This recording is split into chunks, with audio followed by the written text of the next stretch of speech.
Sa buhay, iba-iba tayo ng pagpapakahulugan dito. Kasi iba-iba tayo ng mga naisin. Siyempre, iba-iba rin tayo ng destiny. Pero ang masaya, sa araw-araw ay maitawid natin ito ng may kapayapaang pamumuhay. Dahil dito, nakukuha nating maging kontento sa ating sarili. At dahil din dito, naiiwasan natin maging ma-pressure sa mga naabot at narating ng iba. Kasi may iba-iba tayong oras ng mga tagumpay at ng mga biyayang darating sa atin. Pagkakaisipin natin, iba-iba tayo ng oras ng tagumpay. Pero kung ito ay iniintay pa natin na nagmumula sa ating Panginoon, hintayin lang natin kasi meron tayong kanya-kanyang perfect timing at perfect blessing. Kaya yan ang ating pag-uusapan. Yan ang ma-share ko sa inyo dito sa aking My Journal in Motion sa Love Life ni myself and I dito sa Alexander YouTube channel.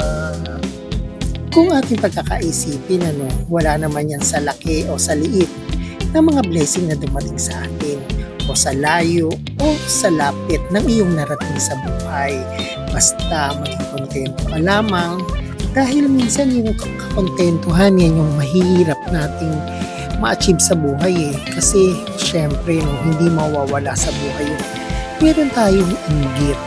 Naiinggit tayo o nakukumpara natin yung sarili natin sa mga narating ng iba.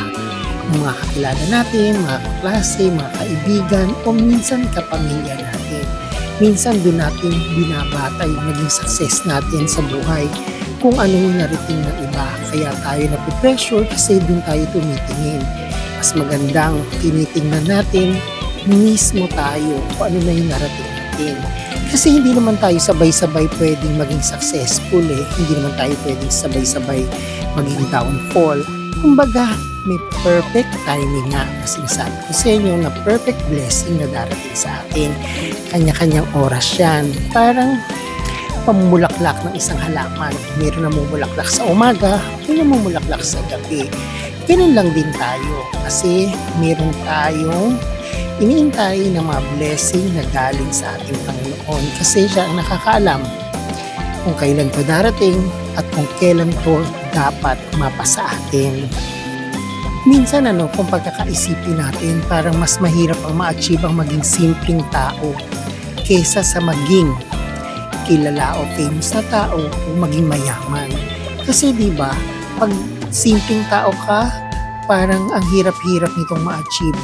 Kasi hindi naman nabibili ng yaman ang pagiging simple, kundi itinuturo sa atin ito ng ating mga natutunan sa ating kapaligiran, sa sarili natin. Diba, tayo lang makakapagbigay sa atin kung paano maging simple. Parang simpleng pamumuhay, diba? Yung kapayapaan, panatag na namumuhay.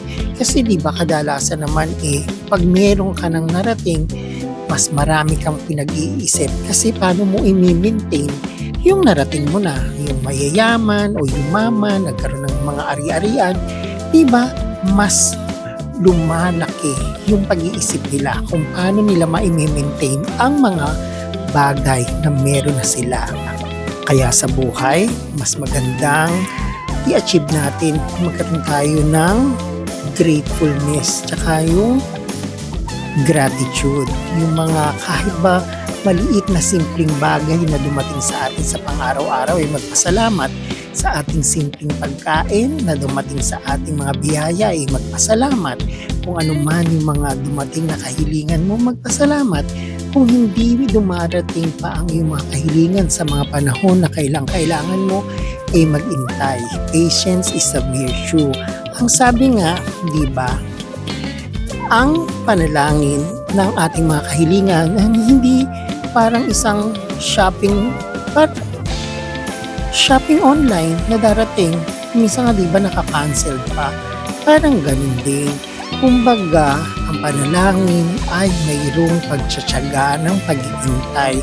Dahil ito ay kinalolooban.